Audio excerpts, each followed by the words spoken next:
one thing I do remember that Cutler and Brett Favre never are not just totally two different people.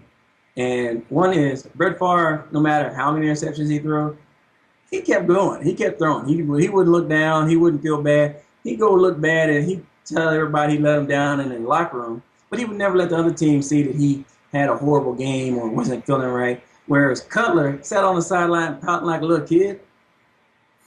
I mean, you never saw Brett Favre do that. You never saw any great quarterback, and I put Brett Favre as a great quarterback.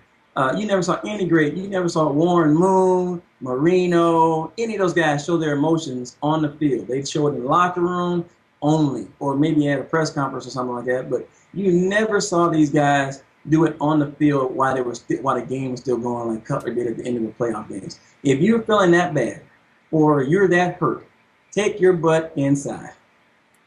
Because you're just making the team depressed. You're the quarterback. You're the leader of the team. Whether you want to be or not, the quarterback is the leader of the team. And everything kind of runs through the quarterback. That's why they give him so much money. And yet you're gonna sit on the sideline and look like a little pouting baby. Somebody should have went over and told him, hey, look, man, either smile, joke, do something, or because you're looking good. Just like that quarterback from the Texans last year who was like on the sideline, they were getting the crap kicked out of him. He starts joking with one of the guys, and they asked him about it, and he flaked out. Started telling him, I just don't want joking. I want somebody to show me joking. And they show him, whispering in the guy's ear, joking, and then he didn't have anything to say. Because, you can't do that kind of stuff as a quarterback. As a quarterback, everything goes through you, and that's why I make fun of Rodgers.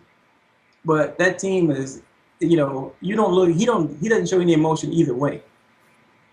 I make fun of him, but that's like the smart thing to do. Whether things are going bad, wrong, or good, he's still zoop, zoop, like that. Well, that's what you're supposed to do. Not that blank, I don't know what the hell's going on look, but a determined look. He doesn't say anything, but he just looks like, yeah, okay, we're going to get it done. We're going to get it done. You look at Cutler, the guy looks confused. And it may have something to do with his diabetes, where his insulin might get low or high and cause his attitude to change. But that needs to be something that they need to monitor better on the field.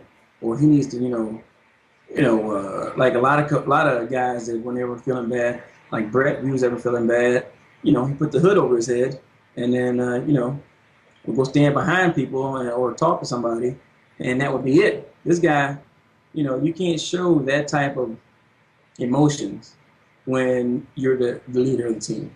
You got to be kind of stone-faced. You never saw Walter Payton or any of those, team leaders, any of those type of guys do that kind of stuff. Reggie White, all he'd ever tell you all the time is, I pray for you. Even if he was mad. He's mad at you, you try to cut him in the legs, he'd say, I pray for you. He did something good, I pray for you. It didn't matter. He'd always have the same saying and same look in his eyes. I'm gonna get there no matter what you're gonna do. Just go ahead and take it. I'll give you another guy. One of the guys on this thing, William Henderson. I don't care if he got hit by the biggest lineman in the world in his chest. He got up like it didn't even happen. Went back in the huddle. He didn't let us know he actually got hit hard too. It was until halftime. I mean, you don't. Some guys just know how that there are people watching him. And at that time, William physically was like one of the physical specimens on our team. And for him, if our physical specimen had just gotten beat, that'd be like watching Reggie White get beat.